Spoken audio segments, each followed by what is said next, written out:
Back then, things were much different. The seas were red. I was young, and I didn't understand what was happening. Our cries flooded the ocean as the ships neared. My heart, heavy with sadness, will forever carry those scars.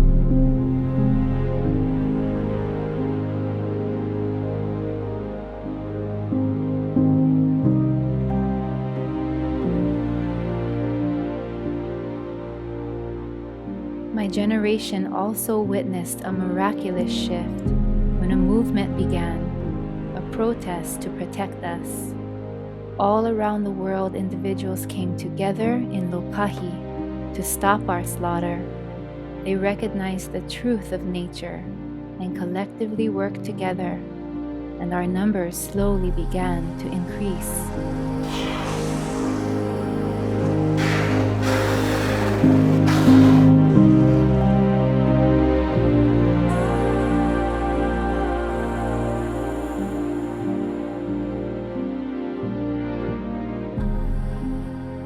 Selket Kaufman was the voice for whales and was part of the rallying cry of conservationists all over the world. It was his mission to introduce people to whales and dolphins out in the wild, and that was the most important thing. Pacific Whale Foundation was instrumental in bringing back humpback whales from the brink of extinction.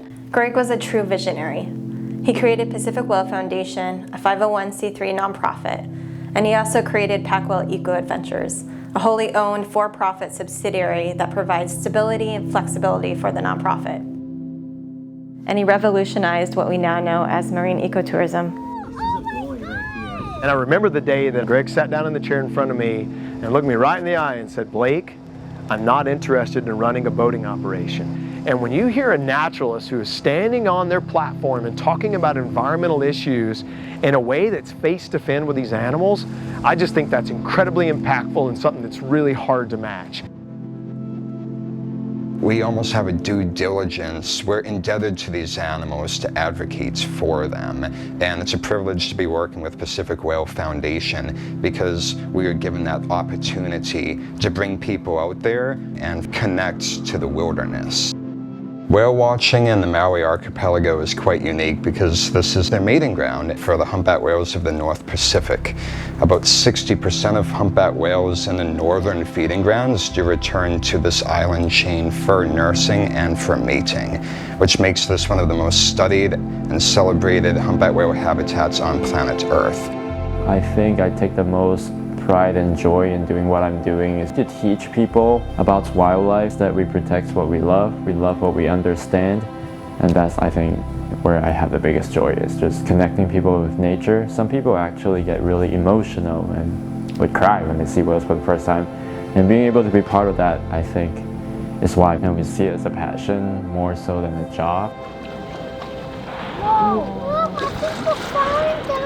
I think you're right. I feel like the education goes so far beyond what I can teach them from a book. You know, it goes so far beyond what we read about. And so things like ocean camp and just being able to go out on a whale watch, a keiki whale watch, it brings it to life.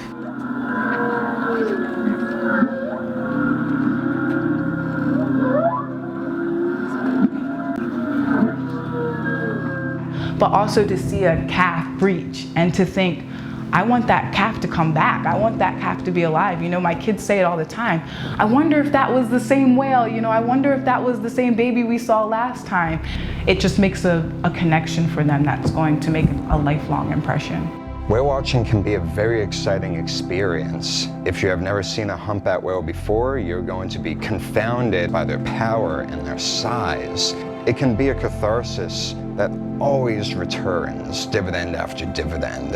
The platforms of opportunity that we have are the vessels supporting the industry of responsible marine ecotourism. It also revolutionized research. It allows us to diversify our funding sources and put them to the priority needs of the species and the regions that we operate our research program in. As we push the boundaries and as we try to be innovative in our approach to science and tourism, we're going to make some mistakes. And what we do is we have an opportunity at Pac Whale to find the areas that you make mistakes, correct those so the industry can continue to move forward. Pacific Whale Foundation started by addressing the major threat to whales, which was commercial whaling. And 42 years later, a whole new slew of threats have emerged for these whales. We realize now that we are battling bigger global problems. Our new strategic plan is to address the 5 major threats that affect whole populations of whales and dolphins around the world. Unsustainable tourism is a major issue. It's a huge industry that's growing. The pressure of underregulated operations is failing to conserve the natural resources. We have to find a balance, and that's why it's really important to invest in marine research. Vessel collisions with marine animals is a major threat because the number of vessels on the ocean has increased exponentially, and the number of whales that are being killed is largely unreported. Marine plastic pollution is a huge threat. Due to poor waste management, millions of tons of plastic go into the ocean every year, causing a major threat to whole populations of whales and dolphins worldwide. Bycatch and entanglement in fishing gear is the leading cause of death that has been documented. Big commercial operations use nets to pull up everything in the ocean, and this practice is leading to the death of over 300,000 whales and dolphins a year. And of course, climate change is a devastating threat to the environment. We have seen the effects of climate change impact food supplies, as we are seeing the ice flows around the Arctic melt away. That is going to open shipping traffic. It means that whales in those northern reaches are going to have to contend for the noises of boat engines, and they'll have to watch out for collisions with these enormous container vessels. Those animals are going to have to adapt in a time far too short on an evolutionary scale. 5 or 6 years ago, we had this warm water event, the blob in the Gulf of Alaska, and it was a very persistent and wide-ranging warm water event that led to a very clear decline in productivity. And we detected a big decline in the numbers of whales coincident with that warm water event. And I'm not an oceanographer, but the people who study this are now suggesting that these warm water events are likely to occur more frequently and persist longer moving forward. And based upon the impacts we saw from this last one, we're quite concerned about what the impacts are going to be, not just to whales, but to the entire marine ecosystem. For so many generations, we've had conflict in our relationship with our brothers above. The sea can be a confusing place, noisy with selfish desire for wealth and power. They forget that the ocean cannot be tamed, cannot be sold, and should not be disrespected. Humanity can be so dangerous when disconnected from the truth of nature.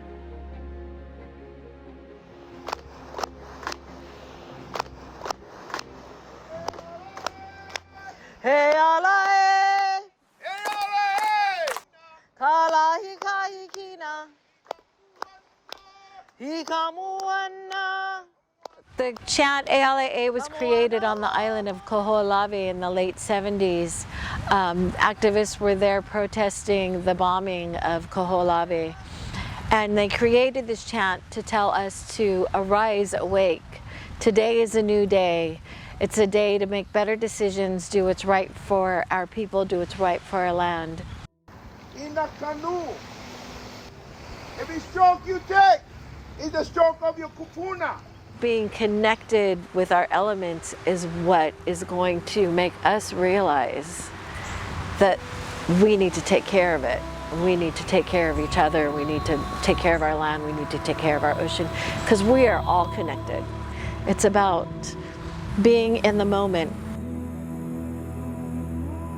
The elders, the kupuna, used to say we were the guardians of the ocean, but our brothers and sisters too can be guardians of the ocean, because they can accomplish greatness limited to their own beliefs.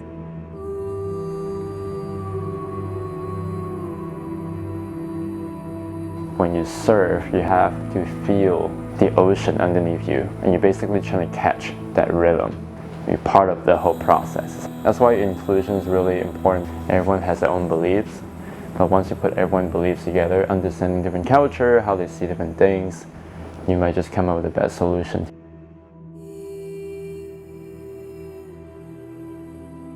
We truly are a global community. There's one ocean that connects all of us. And what we do matters. We know we're only one organization, potentially seen as a beacon of hope to solve these major issues. But the fact that it's one whale deploying a net for the benefit of the entire group means that whale is a communal tool using specialist, which is particularly notable. I can't really think of any other animal in the animal kingdom that you can say that about, aside from humans. And this whole behavior culminates with the entire group of up to 24 animals breaking the surface in the center of this net to consume the herring. So it's this remarkable, example of coordination among these animals. All we can really do as individuals is start making better decisions about how we, engage with our own lives. Only through a sort of collective action can we do anything. There are places that we can put our resources and actually make a difference. So we may not be able to go and save every whale by ourselves, but when we support these organizations and we come alongside, then we are really doing our part and can feel good about what we are doing and what we are consuming. What we encourage our supporters to do is to educate themselves on their consumer decisions, because every dollar that you spend is a vote toward something that you believe in. Raising collective consciousness is how we have continued to survive.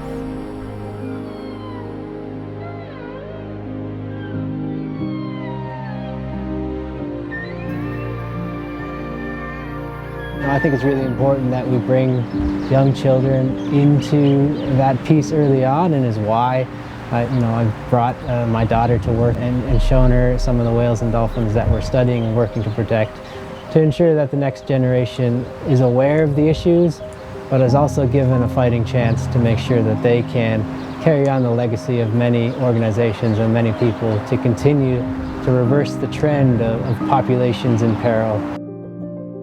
So I think the connection between that journey, when I think about the mother whale, I think about her being all in. The calf is here and she's caring for it, and the world around her doesn't stop. She has to find this way of living life and integrating, and that makes me think about my journey with my own kids. And so if we don't have a mindfulness of what that means to be stewards, we're really just destroying, we're truly destroying that plan and that vision of what creation really is.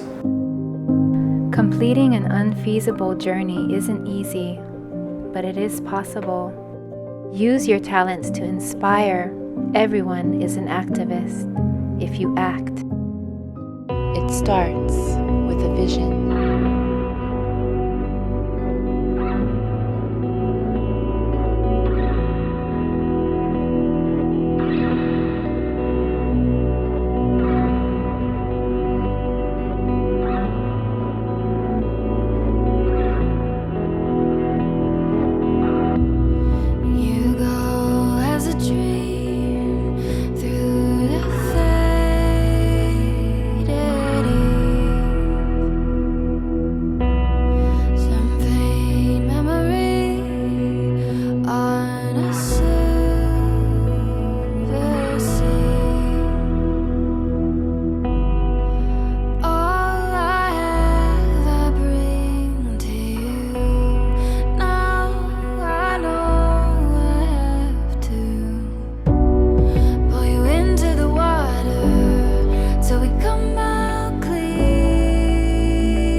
PWF is going to continue Greg's legacy by continuing to be fearless.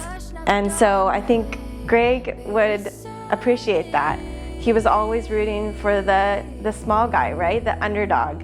And that's how a lot of people see themselves, as the underdog, the one person, I can't make a difference. And he did. And I can, and you can, and everybody can. That is the only way, honestly. That's the answer.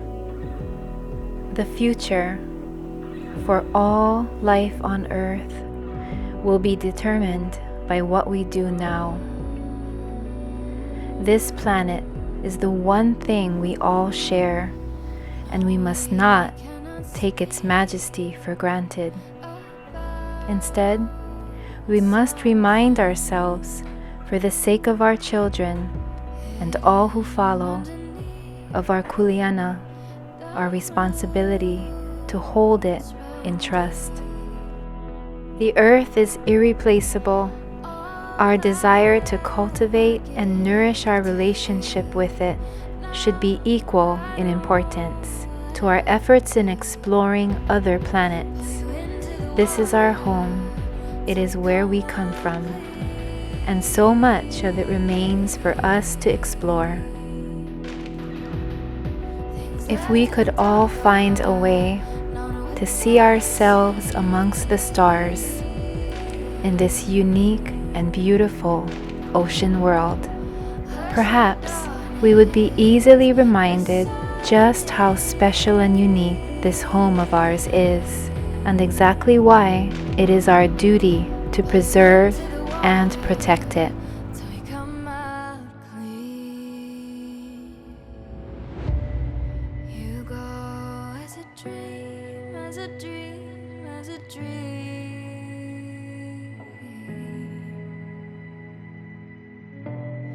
Things aren't what they seem, what they seem, what they seem. No, we cannot speak goodbye.